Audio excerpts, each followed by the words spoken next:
Hai murid-murid, selamat datang ke kelas matematik kita pada hari ini. Cikgu harap kamu sudah bersedia. Mari kita belajar. Pada hari ini, kamu akan belajar tajuk 5 wang, iaitu menyelesaikan masalah diskaun, bil, ribat dan invoice. Kamu akan belajar untuk menyelesaikan masalah harian melibatkan diskaun, bil, invoice dan ribat. Yang berwarna kuning tu saja kita belajar hari ini. Yang lain tu kita akan belajar pada pembelajaran yang akan datang. Untuk pembelajaran kita pada hari ini, kamu boleh melakukan rujukan menggunakan buku teks muka surat 75, 76 dan 77. Mari kita lakukan sedikit ulang kaji mengenai istilah-istilah berkaitan tajuk kita pada hari ini. Diskaun, ribat, invoice, bil. Kamu harus tahu dan ingat maksud istilah ini agar kamu mudah memahami pembelajaran kita pada hari ini. Diskaun. Diskaun adalah potongan harga daripada harga asal. Ribat. Ribat adalah potongan daripada sejumlah bayaran atau pemulangan sebahagian wang selepas pembelian barangan. Invoice. Invoice adalah maklumat barangan atau perkhidmatan yang dibekalkan kepada pelanggan dan jumlah yang perlu dibayar oleh pelanggan dicatatkan secara terperinci. Bil pula adalah penyata bertulis tentang pembelian sesuatu barang atau perkhidmatan yang telah diterima. Murid-murid, kamu harus ingat maksud semua istilah ini. Murid-murid, berikut adalah formula yang perlu kamu hafal untuk memudahkan kamu menyelesaikan masalah berkaitan diskaun. Yang pertama, kamu harus ingat diskaun bersamaan dengan harga asal tolak harga jual. Manakala peratus diskaun bersamaan dengan diskaun dibahagikan harga asal kemudian darab 100%.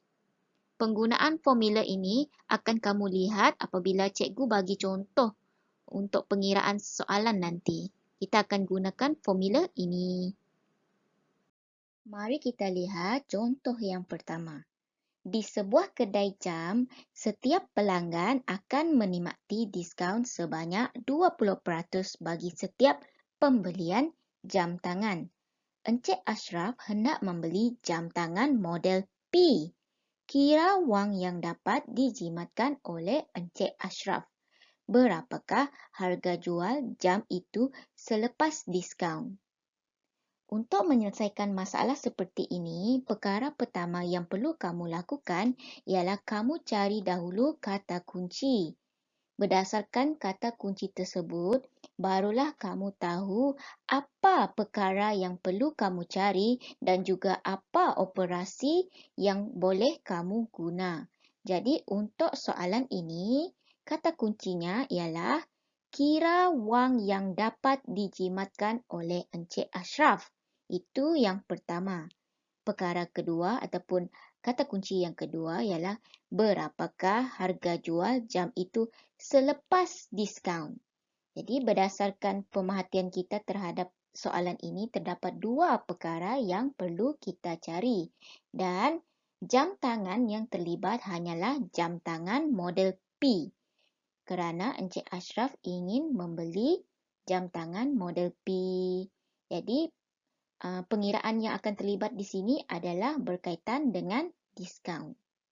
Mari kita cuba menyelesaikan soalan ini berdasarkan kata kunci yang telah kita kenal pasti.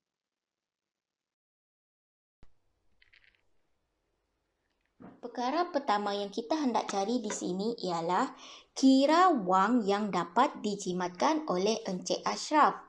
Ini bermaksud kita perlu cari berapakah diskaun yang diperoleh Encik Ashraf. Berdasarkan cerita tersebut, diskaun yang diberi ialah 20%.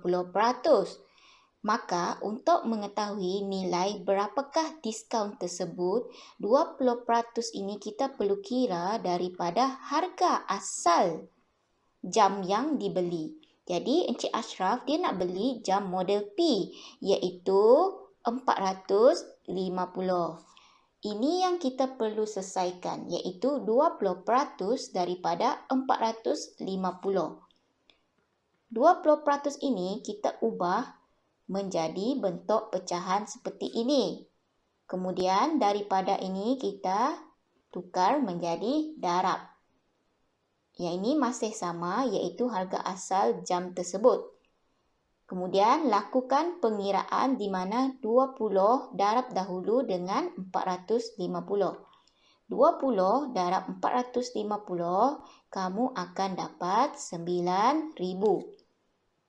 Jangan lupa per 100 masih lagi ada. Kemudian lakukan pembuangan sifar.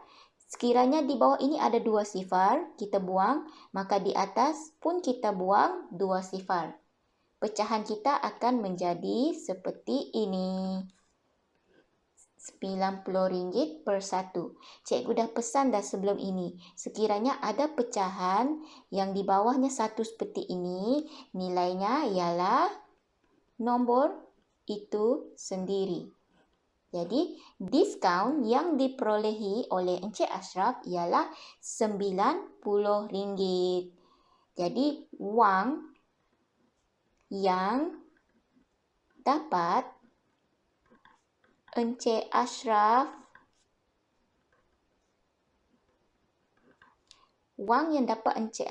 jimatkan ialah RM90. Jadi, duit Encik Ashraf jimat RM90. RM90 ini adalah diskaun yang dia dapat. Kemudian, bagaimana pula dengan perkara yang kedua, iaitu berapakah harga jual jam itu selepas diskaun? Kita dah tahu Encik Ashraf mendapat diskaun sebanyak RM90. Jadi, untuk mengetahui harga jual, sekarang kita nak cari harga jual pula. Harga jual selepas diskaun. Harga jual selepas diskaun. Untuk mengetahui harga jual selepas diskaun, harga asal kita perlu tolak dengan diskaun. Harga asal tolak diskaun. Jadi harga asal jam tersebut tadi berapa? Iaitu RM450. Diskaun pula, yang kita kira tadi kan, diskaun dia adalah RM90. Jadi, lakukan penolakan RM450 tolak 90. Buatlah kamu punya bentuk lazim. Buatlah bentuk lazim supaya mudah untuk kamu mengetahui jawapannya. Buat bentuk lazim. Sifar tolak sifar, sifar. 5 tolak 9 tak boleh sebab 5 kurang. Jadi, lakukan pengumpulan semula. 15 tolak 9, kamu akan dapat 6. 3, tiada apa-apa di bawah ni. Turunkan saja 3 dan jangan lupa kamu punya simbol wang. Di harga jual selepas diskaun ialah RM360. Jadi, tulislah semula. Harga jual jam itu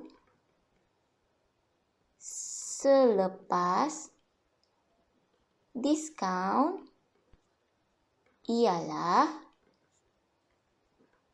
RM360. Jadi kita sudah selesaikan soalan kita yang pertama ini dan yang kedua yang ini. Nanti kalau kamu selesaikan masalah diskaun yang latihan nanti, ikut sahaja cara ini langkah demi langkah. Sudah pasti kamu akan dapat menyelesaikan masalah itu dengan baik. Contoh kedua, contoh ini adalah contoh soalan bil. Rajah di bawah ialah bil yang tidak lengkap yang menunjukkan barang yang dibeli oleh Puan Nor. Okey, kamu dapat lihatlah kuantiti yang dibeli, barang, harga seunit dan kamu lihat jadual ini tidak lengkap. Ada lagi ruang yang perlu kita isi. Harga sehelai tuala adalah 1/2 daripada harga sebuah beg. Maksudnya tuala tu murah separuh harga daripada harga beg. Beg itu lagi mahal. Soalan yang pertama ialah hitung jumlah harga bagi semua barang itu. Kata kunci bagi soalan ini ialah jumlah harga. Maksudnya nanti kamu perlu mengira berapakah jumlah harga bagi kesemua barang yang dibeli oleh Puan Nor. Soalan kedua, bagi setiap pembelian RM100 ke atas diberi ribat sebanyak RM10. Hitung jumlah ribat yang diterima oleh Puan Nor berdasarkan soalan A. Untuk soalan B ini, kita hendak tahu berapa jumlah ribat yang Puan Nor dapat. Tetapi, sebelum kita tahu berapa jumlah ribat yang diterima, kita harus terlebih dahulu menyelesaikan soalan A, iaitu kita kena tahulah berapa jumlah harga semua barang yang dibeli oleh Puan Nor. Mari kita lakukan pengiraan. Untuk menyelesaikan soalan A, iaitu hitung jumlah harga bagi semua barang itu, kita perlulah melengkapkan jadual yang diberi. Kerana berdasarkan jadual tersebut, kita cuma ada maklumat yang lengkap berkaitan tuala. Tetapi beg kita tiada sebarang maklumat melainkan kuantiti sahaja. Jadi kita perlu tahu dahulu berapa harga seunit beg dan berapa harga bagi kesemua beg yang dibeli oleh Puan Nor. Jadi yang pertama kita perlu cari harga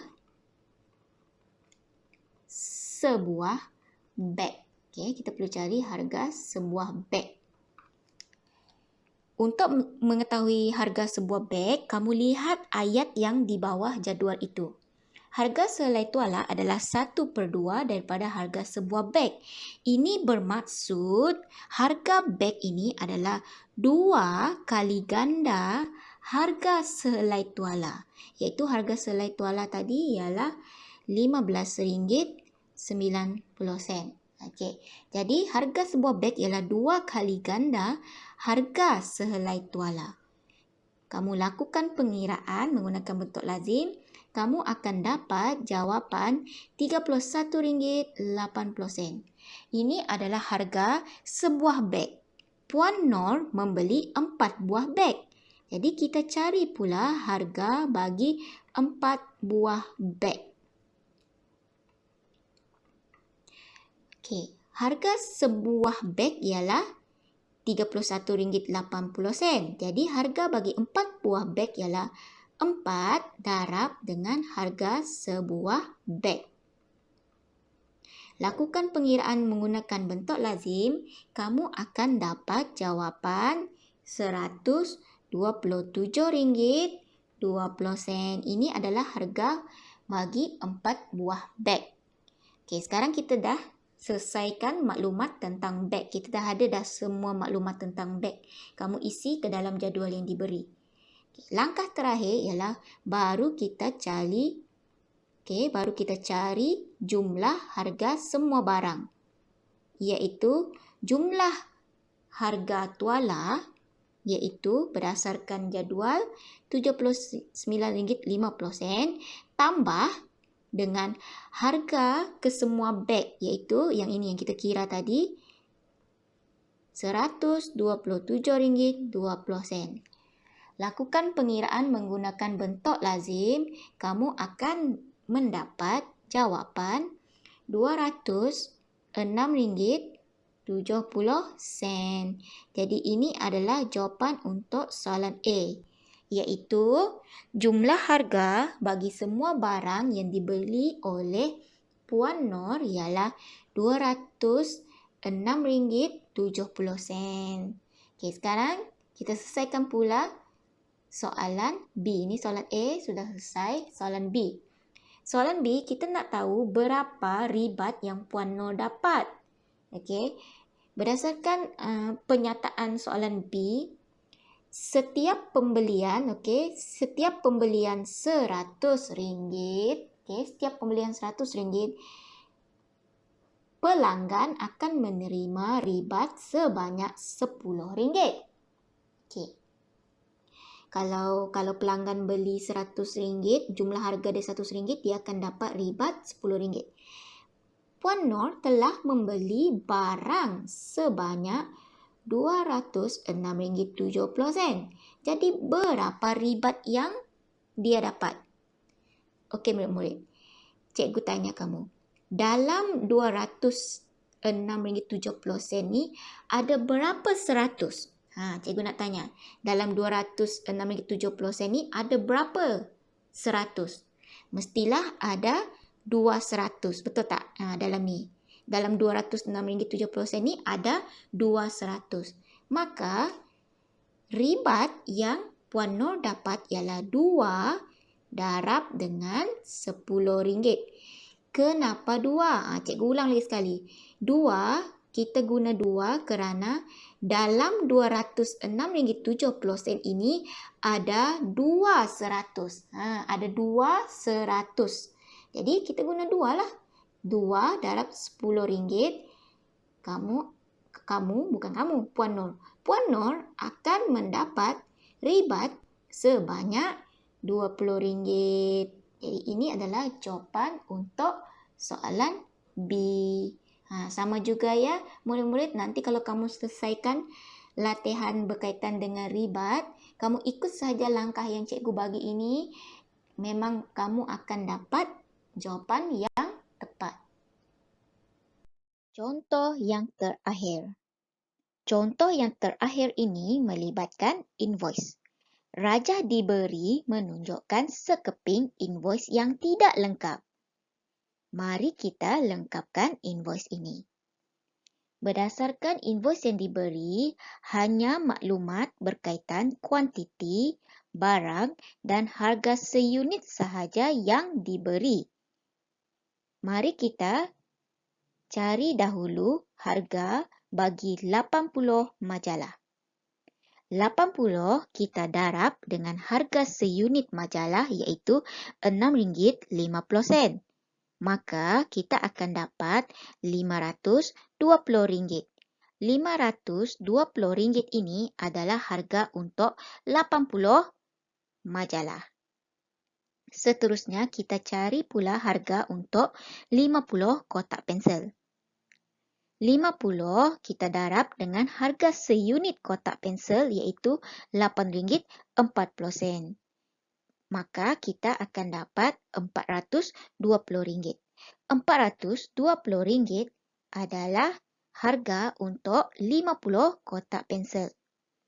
Jika kita tambahkan kedua-dua angka yang kita dapat tadi iaitu 520 tambah 420, kita dapat RM940. RM940 ini adalah jumlah harga sebelum diskaun. Sekarang kita nak cari pula diskaun. Berapakah nilai diskaun? 10% daripada jumlah harga sebelum diskaun iaitu RM940. 10% tersebut kita tukar kepada bentuk pecahan iaitu 10/100. Daripada kita tukar kepada simbol darab. Dan kita salin semula jumlah harga iaitu RM940. Kita akan dapat pecahan yang baru iaitu RM9,400 dibahagi dengan 100. Lakukan pembuangan sifar iaitu 2 sifar di bawah dan 2 sifar di atas. Nilai yang tinggal ialah RM94. Jadi murid-murid, RM94 ini adalah diskaun iaitu diskaun niaga 10%. Kamu boleh isi ke dalam jadual yang diberi. Akhir sekali, kita hendak cari jumlah yang perlu dibayar selepas diskaun.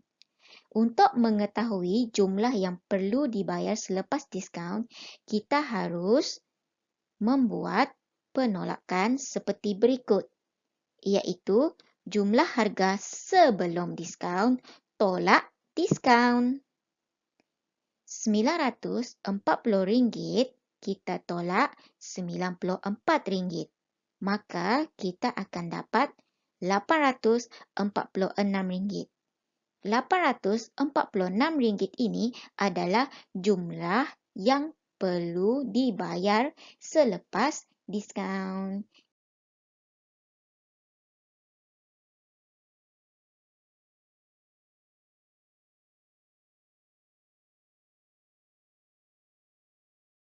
Baiklah murid-murid, untuk menguji kefahaman kamu tentang kemahiran penyelesaian masalah yang telah cikgu ajar tadi, cikgu hendak kamu melengkapkan latihan dalam buku teks muka surat 78, iaitu soalan latih diri, soalan A, B dan C. Kamu salin dan jawab soalan tersebut dalam buku tulis. Pastikan segala langkah pengiraan ditunjukkan. Selamat menjawab, murid-murid. Tahniah murid-murid, kamu sudah berjaya sampai ke penghujung pembelajaran kita pada hari ini. Cikgu ucapkan terima kasih kerana kamu telah memberikan tumpuan dan juga jangan lupa siapkan latihan yang diberi. Sehingga kita berjumpa lagi di pembelajaran yang akan datang. Bye murid-murid, terima kasih.